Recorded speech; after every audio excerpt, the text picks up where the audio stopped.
Hey gorgeous, my name is Lindsay and today we are talking all about how to answer the question, who am I? So I probably should have done this video a while ago because my whole name, Way Society, Way actually stands for Who Am I?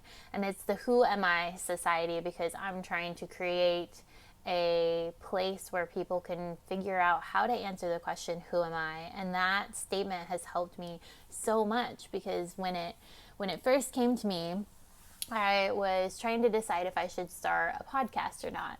And I was talking with my partner and we went to dinner and we were brainstorming ideas. And at first it was going to be about hairstylists. And then I was on this personal development journey and I wanted to shout it off the rooftops and tell everyone that I know about what I've been learning about because it's helped me so incredibly much. And we were talking about names and we were talking about like, should I do this or not? And then I distinctly remember having this thought. I was like, should I start a podcast? And then I was like, who am I to start a podcast? And then I remember being like, wait, who am I? Like, first, that's the perfect name. Second of all, we say this so much. Who am I to talk to that hot guy over there? Who am I to think that I can do that thing? Who am I to follow my dreams? Who am I to whatever? And we can turn that around and use who am I as an affirmation. Who am I? I am a badass. Who am I? I am gorgeous. Who am I? I am worth it. And so that was really exciting for me because I came up with my name and I looked it up and no one had it. And so Way Society was born. I'm going to tell you about old me and then new me since I've been able to answer the question, who am I? So old me, I didn't know who I was. I was sad. I was depressed. If you've known me for a long time, you've probably I come off as very happy. I come off as very positive. But deep down on the inside, I was just so sad and depressed because I didn't feel loved. And I've had this limited belief of I am so unlovable. And we're going to talk all about limited beliefs in the next episode. But I truly thought that I was unlovable. And I was so conflicted because I feel like a lot of us go through this. Like, we think we're cool. We think we're a decent person. We think we're nice. We think we're good to people. We think we're a good friend or a partner or whatever. But then we're so confused because we're like, well, why am I not seeing this? Like, I didn't get my first boyfriend until I was 25. I had crushes on so many people and no one ever liked me.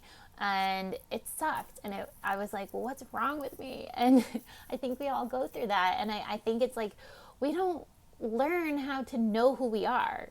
We have these beliefs that we've grown up with, and we'll talk more about that in the next episode, but we have these beliefs that we grow up with, and we think we're supposed to do something, or we act like we think you think that we should act, and it sucks because at least in my experience, I felt like a shell of a person. I didn't feel like I could be my true self because I had to fit in.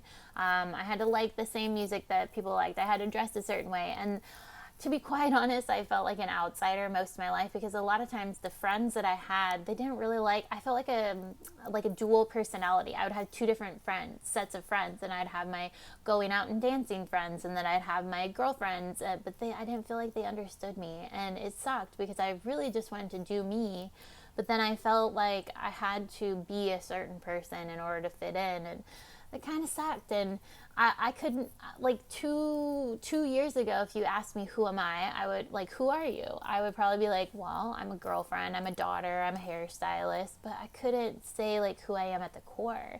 And now I can say I am worthy, I am loved, I am strong, I am perfect, I am good, and I am good enough, and I'm amazing, and I'm unique, and I'm me. And who am I? I am me.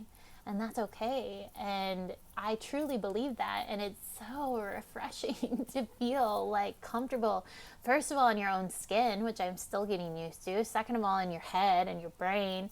And we all go through this where we're doing things that we internally hate and we're acting like we like it on the outside. But then it's this vicious cycle of like, oh, we're so annoyed that we have to do this thing. But yet we're putting ourselves in that position because we're not truly being who we are. And so how do you even do this? How do you figure out who you are? So the ways that I've used have been personality tests. I freaking love personality tests. So Myers-Briggs was a really good one. I'm an INFJ. And then I figured out the Enneagram from my friend Brittany, and she's obsessed with it. We were talking one day, and I finally looked into it, and I'm a 5. And it was like, oh my God, like it makes so much sense, the 5. And it kind of helped me like realize, okay, there's other people that act like this. There's other people that think like this. So it made me feel less alone and less like a weirdo because there's probably some other people who think like me, which is so silly, right? Because there's billions of people in this world, and we think we're so alone, and we think we're the only people who think the way we think. And that's not true. Another one was how we love. This one was very interesting because it gives you some personas or different ways that you act based on how you received love as a child or how you viewed love as a child. And astrology is the last one. I personally love astrology. I feel like it gives me some insights into who I am. I love the app, the pattern.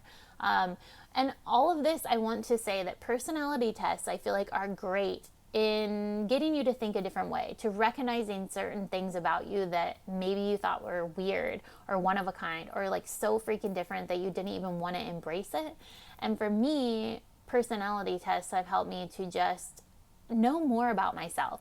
I do not use it as an excuse. I'm not like, I'm a Leo, so this excuses my behavior, or I'm an introvert, so I can't do that thing. I don't use it as a label or anything that holds me back. I just use it as information that, oh, okay, this an interaction with other human beings too. Like it's helped me with my partnership because I can recognize certain things about my partners, like, oh, okay, because we all think so differently, and I feel like these tests help us kind of identify different aspects of who we are that maybe we never thought about.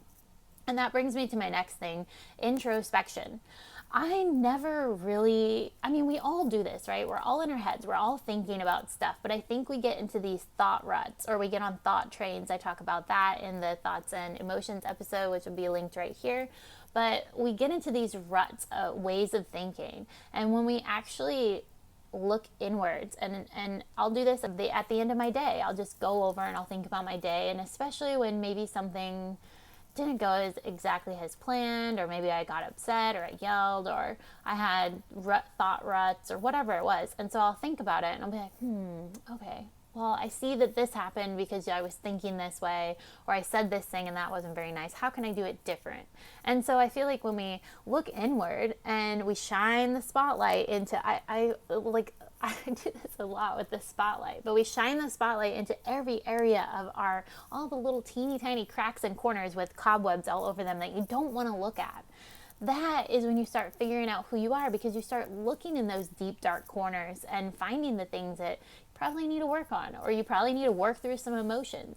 And we're going to be talking about how to do that in some later episodes. But the other thing that I've recently figured out, I was going through core values for my business, and I was like, wait, I don't even have core values for myself. So you can go online and look up how to find core values and find things that you resonate with. But I chose expanding love, integrity, and connection for my personal core values. And with expanding love, I just try to have love in every situation. I try to bring love in every situation and everything that I do, for myself first and then others.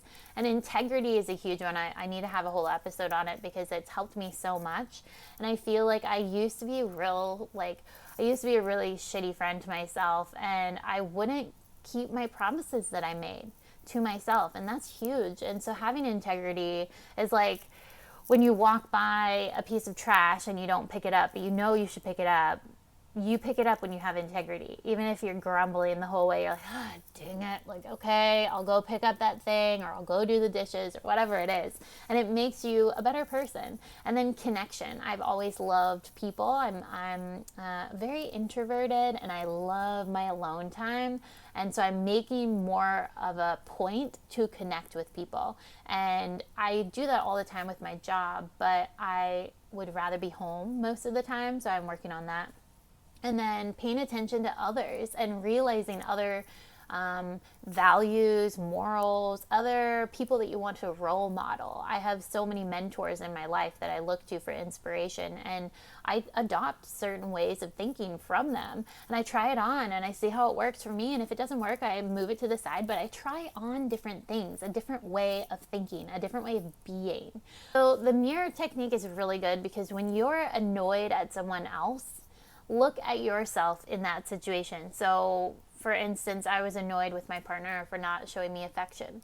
And I was like, oh, it's not showing me affection. And I would tell him and, whatever. And so one day I was thinking about it. And then I was like, wait a minute, Lindsay, are you showing him affection? I mean, think about it. If I'm like, ew, don't touch me, like, why would he want to show affection? So then I was like, oh my God, like the mirror, because I am not doing my part in that area. And it's not necessarily for him. It's like, I'm trying to expect him to be someone who I'm not even being or modeling. And so I feel like the mirror is really, really good to figure out who you are. And a lot of times when we're casting judgment on other people, we are really judging ourselves. So that's a really good one. And learning how to feel your emotions. This one was huge for me because I realized when I was in therapy, I didn't know how to feel. I didn't know what I was feeling. And that's a really hard one. And I think a lot of us do that. We stuff down our emotions, and it's kind of generational, and it's like, oh my God, how do you even feel? And learning how, this is a whole other episode, but learning how to feel your emotions is really, if you're sad, be sad. If you're angry, be angry. Feel those emotions and work through them so that you can get past them and dissolve them or transform them into something else. And I'll have a whole episode on this at some point. And forgiving yourself. This is a huge one. Like, we all make mistakes in our past, and you're the only one that's bringing that up in your head. So forgiveness of self is huge, and I should have a whole episode on this at some point. But the other thing is figuring out your goals. What are your goals in life? What do you want to accomplish? What do you want to do? I feel like a lot of times we aren't very specific. We're like, I want to, especially when you're in school, I think it's bullshit that we have to know what we want to do with the rest of our lives when we're 18. That's absolutely ridiculous. But sometimes I feel like we're just like, oh, I want to get married, or I want a house, or I want a better career. And that's great, but do you have like an actual vision for the future? Do you have an action plan? Do you know like very specifically what are your goals? And I feel like most of us don't even know that. So doing some work on your goals, having a vision for the future, 5, 10, 20 years, like getting in your head and really thinking about that has really helped me. And I have a Who Am I questionnaire that I'll link in the show notes if you want to go through it, because it asks you some really awesome questions that will help you get to know yourself more. So I'll leave my Who Am I questionnaire in the show notes for you. But the last thing is finding your genius zone. This has really helped me into knowing who I am, what I want to do with my life. And I figured this out by reading the book The Big Leap by Gay Hendricks. I highly suggest it. I'll link it in the show notes. But that helps you figure out what do you love doing and how can you monetize with that, and what is your purpose in life. I think a lot of us are going through life being like, I don't know what I want to do. And we all know deep down inside, we know what our purpose is. We know what we are put on earth for, but we have to uncover it. We got to do some digging to really figure out who are we and what lights your fire, and asking yourself questions. I ask myself questions all the time, and I feel like it really helps. It's like, wait, why are you doing this? What are you doing? Like, why are you thinking that way? And just asking questions to yourself is a really good way to find out who you are.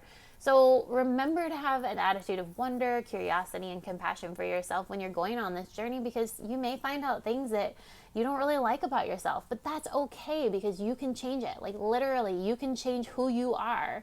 And I'll talk more about this in some other episodes, but it's really exciting when you're like, okay, I found out this, I don't really like it anymore, so what am I going to do to change that? How am I going to do it? And it takes time, but you can totally recreate your reality and recreate who you are. So if you like this content, make sure that you subscribe. If you want to follow me on social media, I'm Way Society, WAI. If you're a hairstylist, I've got a little freebie for you. It's 5 ways to make more money behind the chair. And if you're a client, if you're in the Austin area, or if you're just wondering if balayage is right for you, I have a little freebie for you as well, and it comes with a little gift card if you're in the Austin area. So those links will be in the show notes. And next week we are going to be talking all about outdated beliefs that are probably holding you back and how to change them. So I hope you have an amazing day, and remember that you are perfect exactly as you are. I hope you have a wonderful day, gorgeous.